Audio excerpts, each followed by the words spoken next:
welcome back. Thank you for watching another month worth of my video blogs. So I just wanted to do a quick review of what we talked about last month. The first of which was the illustration of the fact that poverty is complicated. We talked about the 3-year-old girl who died from diarrhea. The second illustration that we went over was the relational view of poverty. We talked about that we have 4 broken relationships and that those are what lead to poverty, and that there's not one specific solution or one specific issue to address when looking at poverty. Now I wanted to go ahead and move on. So first we're going to go over generally what is development. We're going to talk about what is considered empowerment, and then lastly we're going to go through when helping hurts, which is a very loose overview of what any of those topics are, just because we're kind of on a time frame. But again, if you ever have any follow-up questions, please don't hesitate to ask. I love talking about it and I'm learning a lot about it right now. So to start with, what is development? So I want to start this by telling you guys a story, and then we're going to talk about it a little bit more. So the story is that a man needs to cross a river, and he asks someone who can swim to help him across.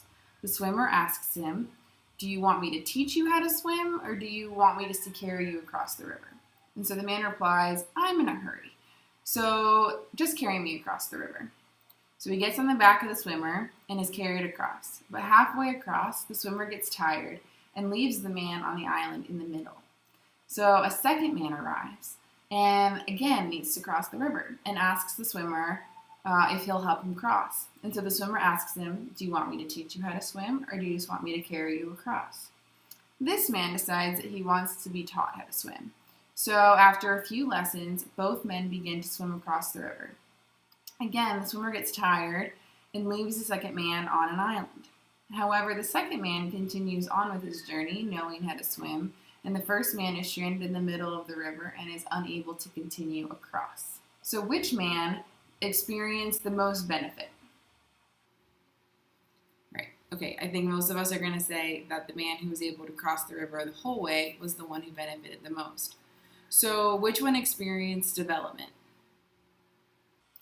Again, right, the second man, because now he knows how to swim. He not only has a skill that can help himself, but it's a skill that he can now go and teach others and help them develop. For me, it made me think about the old saying that I knew when I was a kid of give a man a fish and you feed him for a day, teach a man to fish and you feed him for life. I think it really helps click in a couple things in terms of when we just want the quick response. Like, it's quicker to just give money than it is to teach someone the skills that they need in order to do those things on their own.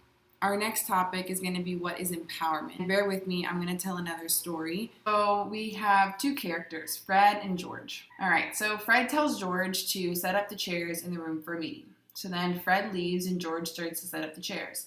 So he thinks for the meeting it would be a good idea for the chairs to be in a straight line so that way they can all see who the speaker is. But when Fred returns, he criticizes George and rearranges the chairs himself into a circle because he wanted everyone to be able to see each other during the meeting. Now, I want you to think about it. Okay, so what happened? So there was 2 characters, one set up the chairs, the other one told him he did it wrong. Why did that happen? When Fred come back, why did he criticize George for not setting up the chairs right? Did George actually do anything wrong in that situation? So what was probably happening was a misunderstanding, right? Or he wasn't given proper instruction. George made a wrong assumption about how Fred wanted the chair set up. Inadequate information. Fred didn't tell George 100% what he wanted. And then lastly, George left probably feeling discouraged or upset or hurt because he was being criticized for the way he did things. Was George empowered in the situation? No, right? Because George was trying to help. He tried to set up the chairs, and he did it to the best of his ability, but Fred wasn't specific in his instructions.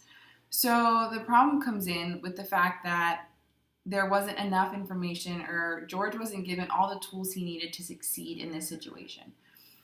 So just very quickly, a definition for empowerment is giving the people what they need, being skills, training, resources, knowledge, anything in order to get the results that they are trying to achieve.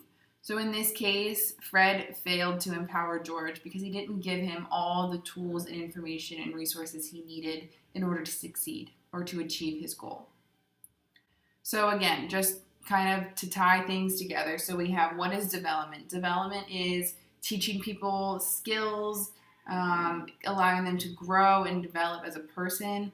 And then empowerment is giving someone all the tools and all the assets that they need in order to achieve and succeed at what they're trying to do. The last thing we wanted to go over was When Helping Hurts. And now this is something you guys heard me talk about the book last month called When Helping Hurts. This is not the same thing. This is part of the D4D curriculum, not referencing the book. But basically what this is talking about is there's a 3-part scenario, and we're going to talk about what different help is needed in each one of those scenarios. It starts out with a man named Bill is riding a motorcycle, and he gets into an accident at an intersection, and he's lying unconscious beside his bike. What is the initial help that you're going to provide him? And most of us could probably agree that we would call 911 and get emergency help to him as soon as possible. So that would be an EMT, someone that can take him to the hospital, whatever it would be emergency help right then and there. So now Bill is recovering in the hospital, and he has a broken hip, a broken leg, and memory loss from this accident. What kind of help do you think Bill needs in this circumstance? I think maybe physical therapy for the broken hip and broken leg to help him walk again, maybe a therapist to deal with the memory loss or the trauma from the accident. And then the third part is that this is now 2 years later, and he's addicted to pain meds because of the accident and hasn't been able to work since then. So what are you going to do?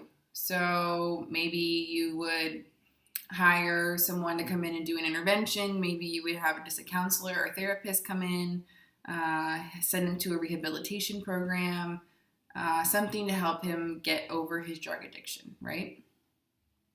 Now, I want you to think about it. What would happen if we applied the help that we did in the third scenario where he needed to go to rehab? What if you applied that to the first scenario where he's lying unconscious in an intersection? So that it looks like having a therapist go and talk to someone unconscious on the road. So just, are you okay? Are you okay? How can I help you? Probably not the best of ideas. And then reverse that. What if you apply the emergency situation aid to the third situation? So you have a man who's laying on his couch on pain meds. You're going to call an ambulance to come and talk to him and take his vitals and dress wounds. Probably not. It would be a little silly thing. You're not going to call the EMTs because someone's addicted to pain meds. So now I want to go over and talk a little bit more about what type of help is involved in each one of those scenarios. So the first scenario we would refer to as relief work. So an earthquake just happened. What's the first thing that needs to happen?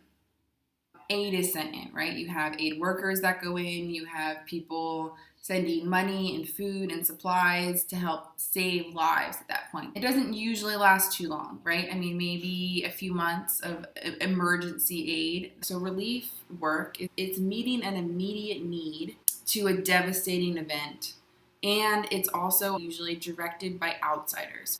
Now, the second scenario, if you remember, was when he was in the hospital recovering. So at that point, he had broken hip, broken leg, memory loss, all kinds of stuff.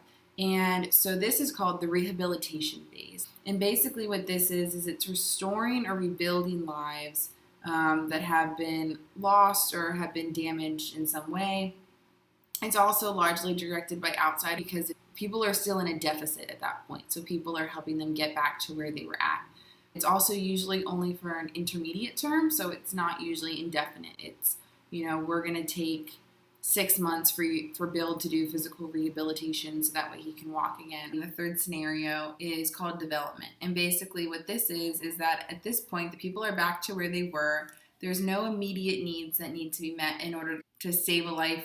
It's empowered communities trying to move beyond the status quo. So it's communities coming together and saying that we're not okay with how we're living anymore. We need to make changes. We're willing to make those changes, and we're willing to work to help make those changes. And so this is the longest term type of aid work because basically you have the relief, which is only maybe a couple months, And then you have the rehabilitation, maybe 6 months to a year, depending on what's wrong. And then you have the development. It's not something that can happen in just a few years.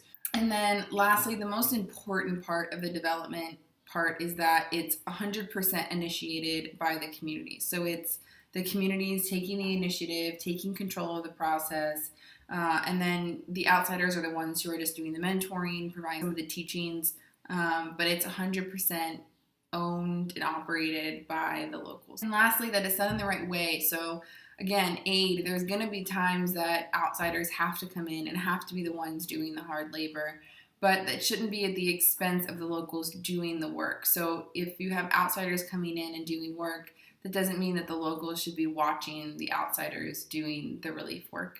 As well as with rehabilitation, it should be something that the insiders invite outsiders into. And then definitely for the development phase, people basically have no reason to enter into communities unless they want to be the ones having change and deciding what changes they're going to be willing to make. All right, so that pretty much sums up all that we're going to talk about this month. Again, just a quick review. This month we talked about development being the river crossing scenario.